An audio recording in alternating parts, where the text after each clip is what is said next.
wala ka namang sinabi kung kailan talaga ang sale. Hi everyone, I'm back and bigyan naman natin ng pansin itong comment sa isa sa mga videos natin about doon nga sa sale ni Cebu Pacific. Actually, if you've watched the entire video, kung tinapos mo yon, na-mention ko kung kailan nga ba mangyayari ang kanilang sale. And of course, if you are a fan of Cebu Pacific or palagi kang sumasakay sa kanila, syempre alam mo na yan dahil palagi ka nagre-research about them. Ayan, sabihin na natin para hindi na kayo maguluhan kung kailan ba. So their upcoming sale, nabanggit ko dun sa video natin na mangyayari yon sa kanilang 30th anniversary. So kailan ba yung 30th anniversary ni Cebu Pacific? Their 30th anniversary will happen this coming March. So malapit na. Ngayon patapos na. Medyo nasa patapos na tayo ng January.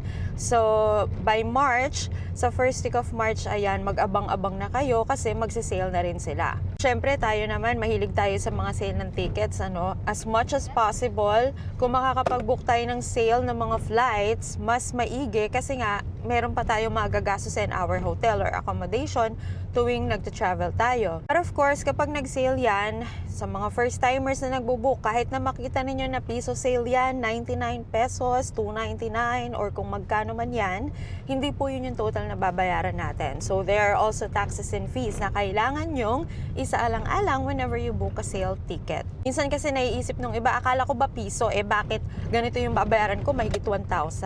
So yun, but at least, the mahigit 1,000 na round trip ticket mo, sobrang baba na nun, di ba? Compared sa ibang mga tickets na nabubook natin kapag hindi naka-sale. So ayun, abang-abangan nyo lang their 30th anniversary which will happen this coming March. So ayun, thank you so much for commenting and thank you for watching my travel videos. Happy travels!